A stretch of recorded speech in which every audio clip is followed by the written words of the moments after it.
안녕하세요. 대단히 반갑습니다. 그림난 자연형TV 이종수입니다. 이번 시간은 1119번째 시간으로 성군은 없다라는 글을 읽어드리겠습니다. 성군은 없다. 김영민. 성군 정조도 비밀편지에선 호로자식 욕설, 인간은 이중적 존재. 2008년 개봉한 영화 인크레더블 헐크의 포스터. 브루스 배너 박사가 진짜인가 아니면 헐크가 진짜인가, 어쩌면 이 질문 자체가 넌센스일지도 모른다. 마침내 연말이 왔다. 여전히 공약을 지키지 않고 있는 민주공화정 정부를 원망할 때가 왔다. 1년 동안 자기 수양을 통해 길러온 인내심을 한껏 충전한 뒤 컴퓨터를 켠다. 주거래 은행 인터넷 뱅킹 사이트를 방문하고 굶주린 좀비처럼 뛰쳐나오는 온갖 보안 파일을 차곡차곡 다운받아 설치한다. 공인인증서를 갱신하기 시작한다. 갱신한 공인인증서를 컴퓨터 하드에 저장했다고 해서 일이 끝난 것은 아니다. 스마트폰에 공인인증서를 복사하기 위해 앱을 구동하고 새로 만든 16자리 비밀번호를 쳐넣어야 한다. 바쁜 연말에 이 지난한 과정을 마치고 나면 뭔가 혁명을 하거나 몹시 단 것을 먹지 않으면 안 될 것 같던 비장한 기분에 사로잡힌다.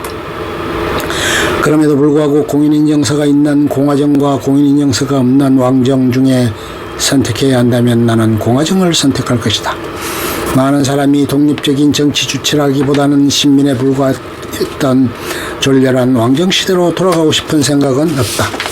아무리 세종이나 정조 같은 성군이 다스린다 해도 왕정이라는 이름의 평범한 지역으로 다시 돌아가고 싶은 생각은 추호도 없다.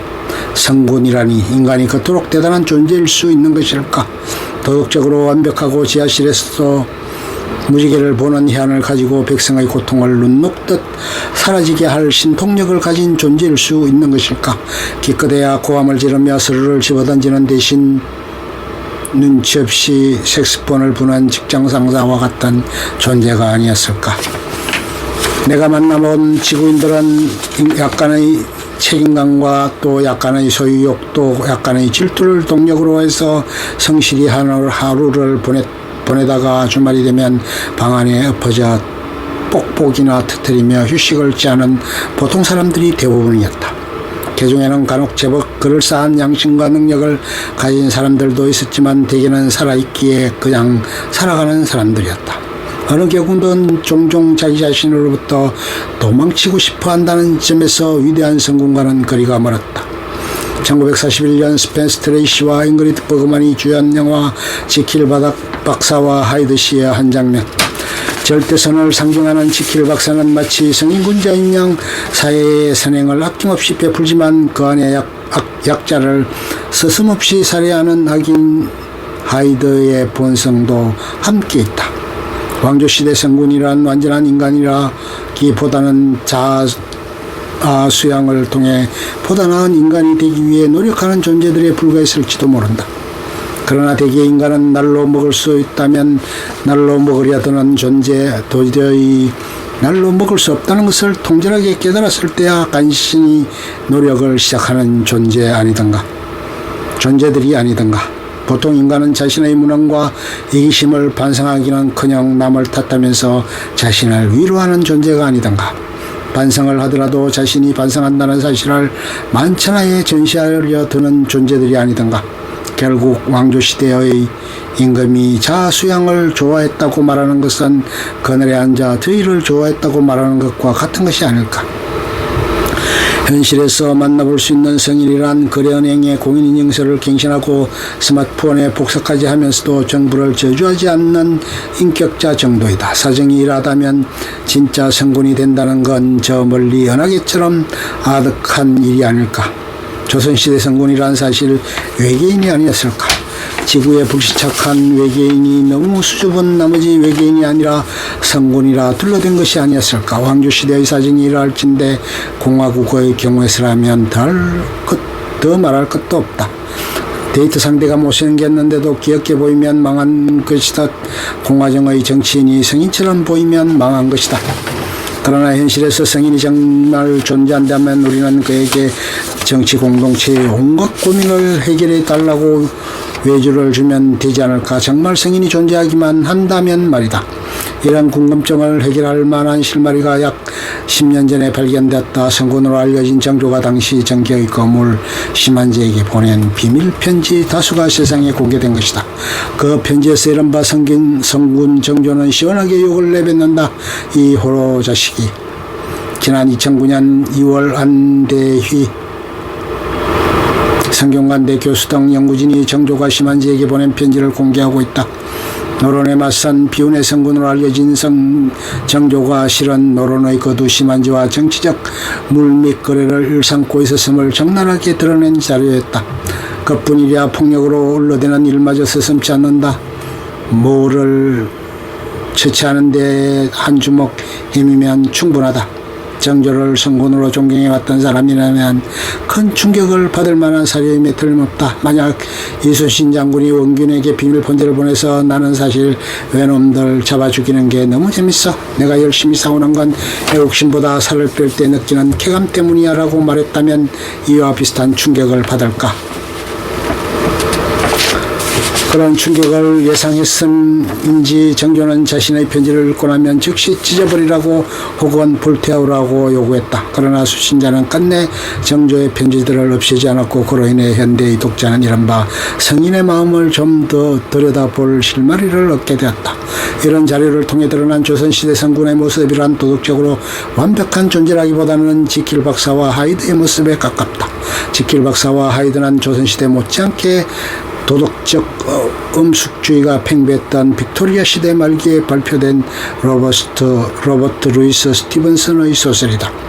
널리 알려진 바와 같이 지킬 박사는 마치 성인군자인 양 사회의 선행을 아낌없이 베풀고 과학적 지식 탐구에 매진하는 신사이다. 반면 그에게 깃들어 있는 또 다른 존재인 하이드는 약자를 살해하기 스슴치 않는 흉악한 인물이다.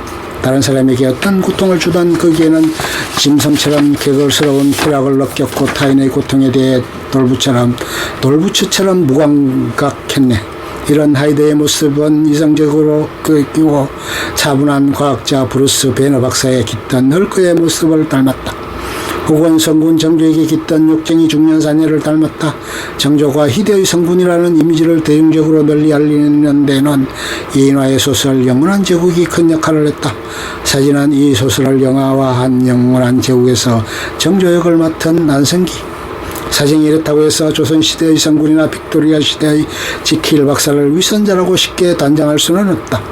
호로자식이라고 욕했다고 해서 정조가 꼭 영치 없는 사람이고 자신의 모렴치함을 가리기 위해 성인이라는 위선의 탈을 썼다고 단정하기에는 이르다.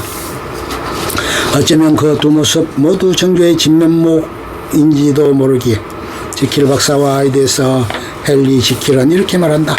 나를 위선자라 부를 수는 없었네. 내 양면은 둘 다 아주 진지했기 때문이지. 나는 절제를 벗어던지고 수치스러운 일에 덤벼들 때나 밝은 대낮에 지식의 향상이나 슬픔과 고통의 경감을 위해 열심히 일할 때 모두 내 자신에게 충실했거든. 만약 타임머신을 타고 정조에게 비밀 편지를 들이대며 왜 욕짓거리를 하느냐고 따져 묻는다면 정조는 이렇게 대답할는지도 모른다. 나를 위선자라고 부를 수는 없네. 내 양면은 둘 다 아주 진지했기 때문이지. 내가 백성들 앞에서 성인군자 행세를 할 때나 남들이 안 볼 때 쌍욕을 해댈 때나 모두 나 자신에게 충실했거든. 그렇다면 이것은 위선에 대한 이야기가 아니라 인간은 참으로 하나가 아니라 둘이라는 사실에 대한 이야기이다. 이처럼 인간은 이중적 존재 아니면 다면적 존재일지 모르지만 그래도 인간은 하나의 통합된 정체성을 가진 존재로서 사회에 참여한다. 마치 하나의 국가가 통합된 정체성을 가진 존재로서 국제기구에 참여하는 것처럼. 다만 그 인간의 정체성이 생각보다 조화로운 요소의 결합이 아닐 뿐 인간이란 궁극적으로 각양각색의 조롭지 않고 독립적인 시민들이 모인 정치체로 밝혀지게 될 거라고 감히 추측하네. 관리, 성인, 유아, 외국인, 자본가, 노동자, 실없는 사람 등 다양한 구성원이 모여 갈등 속에서 하나의 정치체를 이루어 살듯이 내 12장 설계, 인파선, 전립선, 이성, 감정 등이 모여 불협화음 속에서 그럭저럭 하나의 인격체로 살아나간다. 하나의 정치 공동체에서건 한 명의 인간에서건 이 아슬아슬한 통합을 이루어내는 기제가 바로 정치적 정체성이다.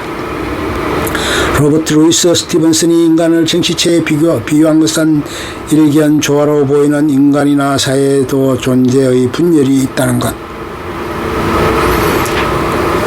인간의 두뇌와 위장은 항상 사이가 좋은 편은 아니라는 것. 어른선에게 해로운 일을 왼손이 저지르기도 한다는 것. 계급 간, 지역 간, 젠더 간의 갈등이 있기 마련이라는 것을 상기시킨다. 그 분열을 재조정하는 것이 바로 정치다. 존재의 분열을 인정하는 한 정치는 불가피하고 정치를 긍정하는 한 존재의 본질을 인정해야 한다. 끝. 좋으면 좋아요, 구독, 알림 설정 눌러주세요. 감사합니다.